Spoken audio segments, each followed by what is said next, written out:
¿Qué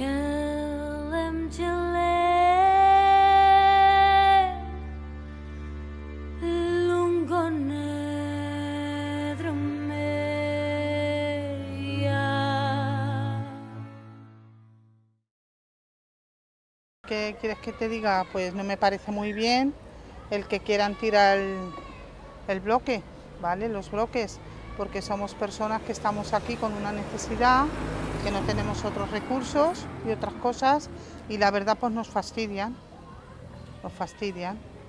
Hombre, a mí me gustaría que estaran aquí en el Cabañar, además en otros sitios ellos no se adaptan. Ellos se han criado aquí, son de aquí y les gusta el Cabañar a ellos. Y no saben salir de aquí de lo que es la zona Cabañar, no saben.